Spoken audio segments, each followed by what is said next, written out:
The former DC star Ben Affleck reflected on his decision to drop his Batman film with Deathstroke following his Justice League cameo. Welcome to Stats In. If you're just joining us, please subscribe and don't forget to turn on notifications bell for more video. Ben Affleck, who embodied the Dark Knight in the DCU, opened up about his decision to step away from his solo film, which was expected to feature the formidable villain Deathstroke.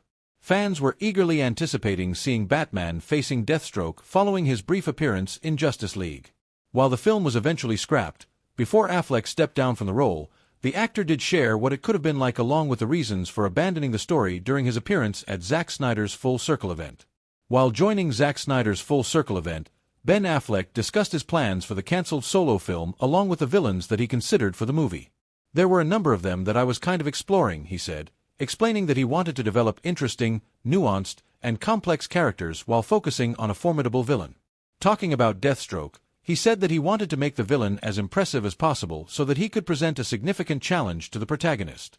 He shared, "So I was at the time really trying to hone in and focus on that character and get into depth and detail about it to make him seem as impressive as I felt there was the opportunity to do." Portrayed by Joe Manganiello, the character made a brief appearance in the post-credit scene of Zack Snyder's Justice League. With plans of a solo film starring Affleck, Manganiello was expected to reprise his role as well. However, the film was ultimately cancelled, and the Justice League star also explained why he chose not to move forward with a film that would have brought Batman and Deathstroke face to face. During the event, Zack Snyder and Ben Affleck were also asked about his plans for Batman and Deathstroke following the villain's appearance in Justice League, where he learns Batman's secret identity. The actor shared that while they had an elaborate plan for how things would fold out, he eventually felt uncertain about whether the story and character arc would work. He shared, "There was a whole elaborate plan. My plan for continuing on in this character, a certain point I got to and kind of found that I thought I wasn't really, I just felt like I wasn't quite sure if it worked or jived." He shared that as both an actor and director, he felt that it was crucial to be fully confident in the direction of the project. Affleck argued that if he isn't sure about the precise vision or goal or the character, he prefers not to proceed with it. And certainly, as a director, you have to be the last person interested in the movie when everyone else is really bored and doesn't want to watch it again, and is sick of it, and exhausted by the whole process. The actor suggested that he had lost the precise target that he should have been aiming for his solo Batman movie, and upon realizing the same, he decided it was time to move on. Zack Snyder's films are being crushed under the weight of too much melodramatic slow-motion storylines, and it simply needs to stop. Welcome to Stats In. If you're just joining us, please subscribe and don't forget to turn on notifications bell for more video. The world that Zack Snyder comes from is stuffed with lore-driven drama, mature sensibilities, and dark imagination.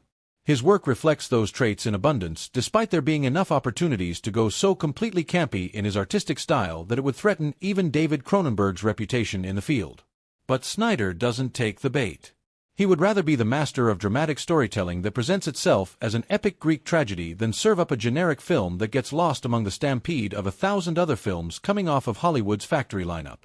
It is this obstinate ambition to tell the greatest of stories in whichever genre he picks up, be it historical fiction like 300, comic adaptation like Watchmen, or a zombie apocalypse film like Dawn of the Dead, that often leads to a divisive cult classic hit.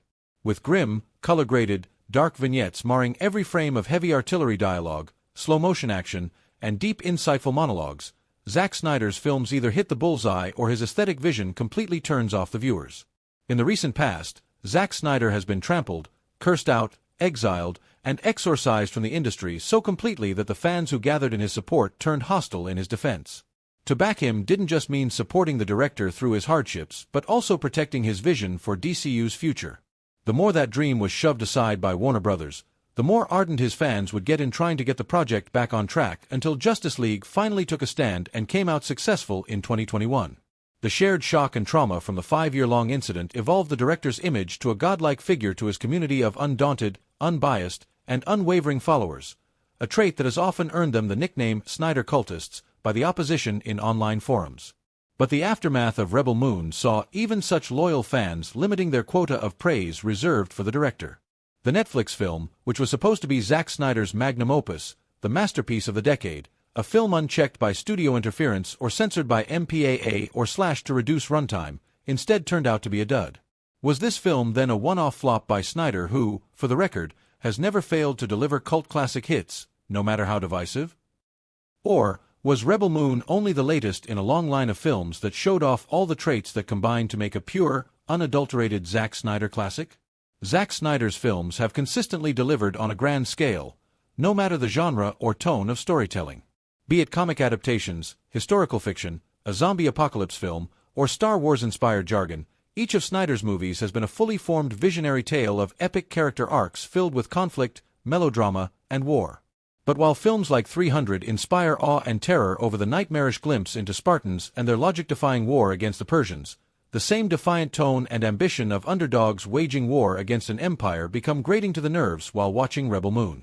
The primary reason why Snyder's range shifts from his 2006 historical epic to the 2023 Netflix space opera is his increasing dependency on dramatic effects to add depth to his story rather than a focus on the story itself. When it comes to cinematography, Zack Snyder has always been a fan of long soul-cutting stares and dramatic silhouettes against a larger-than-life scenic backdrop. But such thematics never hampered his storytelling because they were used judiciously and with restraint. However, with time, the director has loosened up his reins. His films are now populated, haunted, and plagued by melodramatic slow-motion action sequences. Starting from the death of Superman to, quite frankly, every frame in Rebel Moon, Zack Snyder forgot to use his favorite tropes sparingly and let loose in the absence of studio interference. As a result, the entire film suffers from an incredulously slow-paced narrative and the audience groans and suffers while the protagonist takes out entire squadrons of enemies in extreme slow motion. While the director has only begun to overindulge in such habits, his flaws can be traced back even to the earliest films.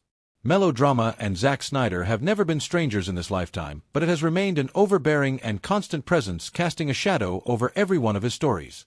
Although Snyder's aesthetic vision may suffer if one asks him to dial down the dramatic seriousness in his films, it may do the director some good to omit the longing stares, slow-motion action, and cinematic silhouettes in favor of character-building and high-stakes storytelling.